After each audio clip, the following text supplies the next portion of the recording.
Hey, my name's Ruth-Ellen and welcome to the replay. If you are joining me live, then welcome.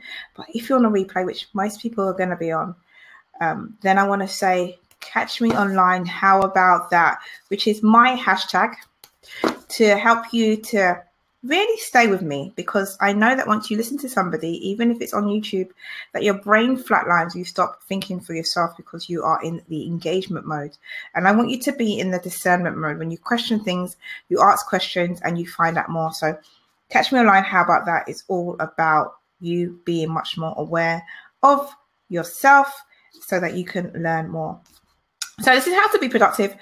Even if you work from home, part 2, or dos, or de if it's French. My Spanish isn't that great, so dos, the Spanish, and de is French. Okay, now the language section of the video is over. Let me commence. Okay, so I've been reading Ed Catmull's Creativity Inc. And if you haven't heard of Ed Catmull before, he's one of the founders of Disney Pixar, or Pixar to be exact, which then combines to later become Disney Pixar. And very inspiring guy, talks about how, you know, you can manage creativity and how it helps to push things forward. And so the book kind of reminded me, I haven't read it in a while because I've been reading other books. I've been in another group today, really inspiring group called Women who are Aspiring for More.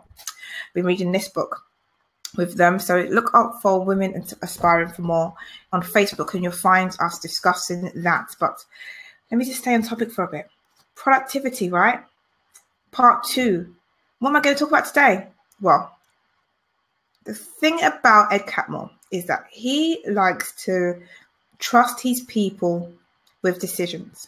They have the brain trust where they give different elements of responsibility to their creative directors or directors for movies, and they let them run with it and they let them make the decisions. And I think my main focus for today is to talk about meetings. Meetings. How to be more productive in meetings. Why is that so important? Well, research has actually shown that meetings is the biggest time-consuming thing in most companies. Well, the biggest consuming thing.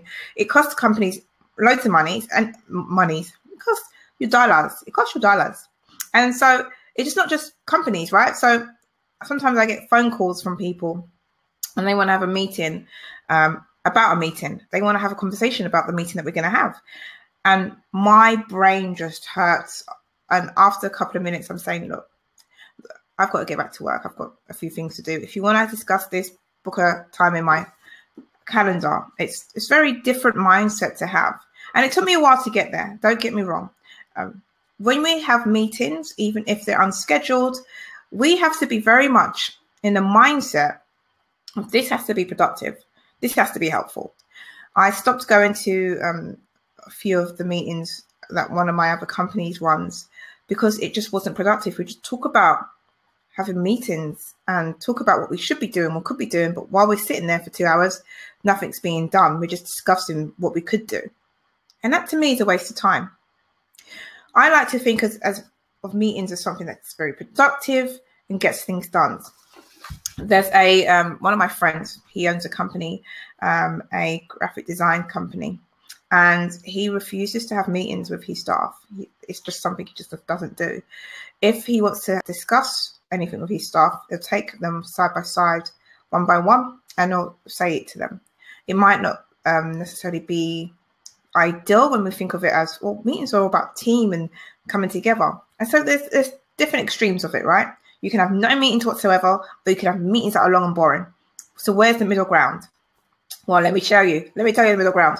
The middle ground is to have succinct meetings that are very much productive and don't drag on, because nobody likes something that drags on like that. That was annoying, right? Annoying. So I do this thing called sketching at work, where I use sketches to build a collaborative environment. And I talked about it before in one of my past courses, which is on Skillshare, which I can send you the link for. It's totally free to look at. No promo, nothing here to promote.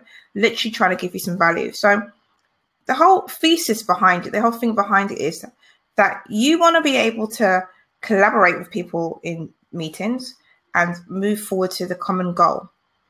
It's not about having a meeting where you're giving someone the right rollicking and finding out what they haven't done. It's about moving forward and seeing where you can come together as a bridge to complete something faster. Productivity, right? It's just so simple, but not necessarily always done. So when it comes to productivity and in meetings, I want to give you a few tips that might help. And you might be an entrepreneur and you might have a meeting of volunteers. You might have a meeting of people that you just have on the phone, like maybe a check-in, like accountability group. Either way, it's a meeting. You might want to call it something else, a check-in, but it's essentially a meeting, right? So some of my tips to make sure that the meeting is very productive. Okay, so the first thing is that you set a very clear agenda. And it doesn't have to be an official agenda with like 8 different points, but it does have to be an agenda. It has to have a discussion point, a flow, a framework, and times allocated for specific parts of the agenda. So if you're going to speak about your social media strategy for 10 minutes, it has to be 10 minutes. If you're going to talk about what the sales strategy is for this month, it has to be 15 minutes, and those 15 minutes have to be stuck to.